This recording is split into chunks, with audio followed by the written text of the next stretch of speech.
Salam alaikum, bonjour, je suis ravie de vous retrouver, j'espère que vous allez toutes et tous bien. La crise sanitaire mondiale liée au coronavirus a fait chuter les prix du pétrole, plongeant dans la tourmente l'Algérie, très dépendante des hydrocarbures. Elle sait désormais qu'elle doit diversifier son économie et développer l'attractivité de son pays. Bien évidemment, la règle des 49-51, enfin le changement de la règle des 49-51 n'est pas à l'ordre du jour. Elle envisage cependant la relance de son secteur agraire et c'est une bonne nouvelle. Elle dit que l'agriculture est à même d'apporter un plus à son économie, bien que pour moi ce sont des rêves chimériques et je vais vous expliquer pourquoi.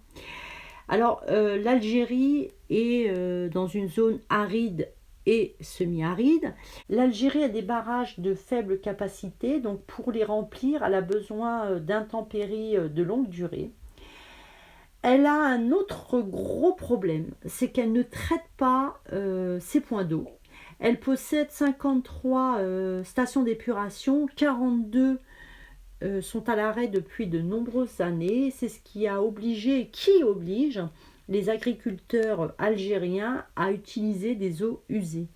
J'ai trouvé un article très intéressant, c'est un entretien d'un expert agronome algérien. Il revient sur l'actualité du secteur de l'agriculture et sur la suppression du poste de ministre de l'agriculture saharienne suite au dernier remaniement ministériel.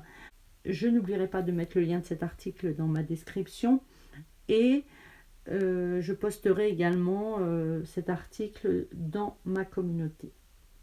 Donc deux sujets m'intéressent dans cet article. Le premier, c'est l'huile d'olive algérienne qui a été primée dernièrement dans un concours parisien. Ce concours dénommé les huiles du monde et du blé, l'autosuffisance en blé est-elle à la portée de ce pays? Voilà, les deux sujets qui m'intéressent et que je vais traiter. Alors, l'huile d'olive algérienne est de très mauvaise qualité. Les olives sont trop mûres, donc dues à une cueillette tardive. Elles sont généralement moisies et rances parce qu'ils ne respectent pas l'itinéraire de production approprié. Elles ont également un taux d'acidité qui dépasse les seuils tolérés. Les oliviers sont mal cultivés, donc il y a une prolifération des maladies et des nuisibles parce qu'ils ne traitent pas, ils ne font pas de traitement phytosanitaire, donc du coup ça cause des dégâts importants. Les hauteurs de ces oliviers sont exagérées. Il y a une absence de fertilisation et la nature des sols est très peu travaillée. Les olives sont mal pressées car le pressage des olives dans ces huileries algériennes continue de dégrader la qualité de l'huile qui est déjà entamée par les dégâts causés par les agriculteurs. Il y a des délais allongés de stockage. Voilà, je vous laisserai lire l'article. La filière est mal organisée parce que en fait les Algériens sont fainéants et ils attendent toujours des initiatives de l'administration. Il y a peu de travailleurs spécialisés dans le domaine de l'olivier et de l'huile d'olive. Il explique que les rares intervenants à plein temps dans les champs ne sont pas préparés à produire selon les normes d'un véritable marché.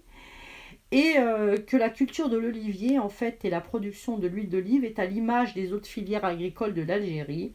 Pour résumer, l'Algérie produit une huile de très mauvaise qualité, les olives sont mal pressées, la filière est mal organisée, les oliviers sont mal cultivés et pour faire passer la pilule, le gouvernement mafieux continue de manipuler les statistiques et de déclarer que l'Algérie est le 7e producteur mondial d'huile d'olive.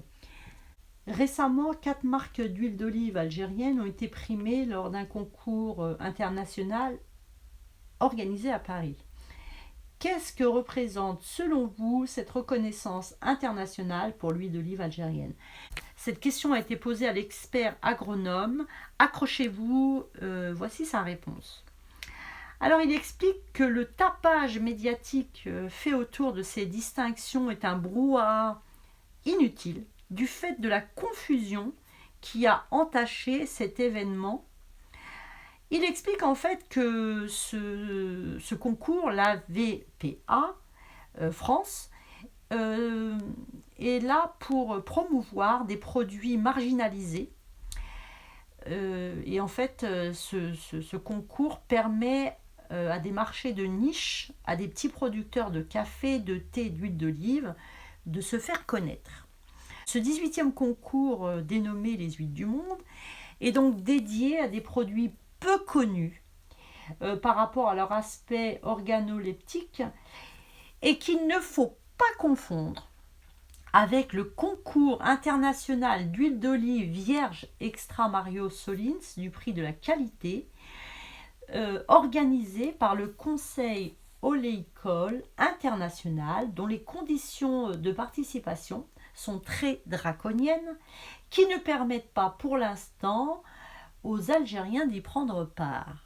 Non, les Algériens n'ont pas la meilleure huile d'olive du monde, et il enfonce un peu plus le clou, parce qu'il dit, à ce concours parisien, il y a eu la participation de 10 pays, et que les Algériens ont obtenu 4 distinctions sur 58 attribuées. Et du coup, ils ont eu la dernière place. Deuxième sujet très important, le blé. L'autosuffisance est-elle à la portée du pays ? L'Algérie est championne du monde des effets d'annonce. En octobre 2019, le ministre de l'Agriculture avait déclaré que l'Algérie avait atteint l'autosuffisance en blé dur et en orge et qu'ils avaient réalisé un stock important de ces deux produits, ce qui leur épargnerait l'importation pour l'année 2019. Début d'année 2020, l'Algérie a commandé à la France 600 000 tonnes de blé français, donc, alors que les autorités algériennes avaient annoncé l'autosuffisance. Ils ont une définition de l'autosuffisance différente de la nôtre. Elle a également acheté 1,5 million de tonnes de blé à moudre, qui provient de France. Donc tous ces achats contredisent les déclarations du ministre. La gendarmerie nationale et les services de la présidence ont diligenté une enquête, donc une vaste enquête nationale. Effectivement, d'après leur dire, des faux meuniers qui n'ont jamais transformé un grain de blé déclaraient de grosses productions et cela leur permettait d'engranger en fait les subventions de l'État. L'expert agronome est très pessimiste. Il dit que les rendements des céréales en Algérie s'affaibliront de plus en plus. Donc on est très loin de l'autosuffisance. Il explique également dans cet article qu'il y a un manque flagrant de professionnalisme à tous les niveaux, que ce soit dans l'administration algérienne mais aussi dans la profession. Et que la sécurité alimentaire du pays n'est pas prise en charge, et que tout le monde travaille dans un contexte du chacun pour soi et Dieu pour tous, et qu'il n'y a aucun ministre qui va pouvoir faire évoluer la situation. Conclusion, l'huile d'olive algérienne est de très mauvaise qualité et elle ne répond pas aux normes internationales, pour les raisons expliquées dans la vidéo. Elle n'a jamais pu participer au concours international d'huile d'olive vierge extra Mario Solinas, parce que les conditions de participation sont draconiennes et pour l'instant, les opérateurs algériens ne peuvent pas y prendre part. Ce qui n'est pas le cas du Maroc. À maintes reprises, le Maroc a reçu des prix. En 2018, le Maroc a eu 3 prix de l'huile d'olive vierge extra primée pour ce concours international.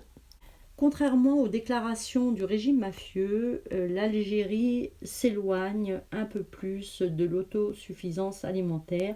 Elle ne pourra mettre fin à l'importation de produits agricoles par manque de professionnalisme, de potentiel humain, de communication, de structuration. Je vous remercie de m'avoir suivi, je vous souhaite une bonne soirée, je vous dis à très bientôt Inch'Allah, portez-vous bien, salam alaikum, au revoir.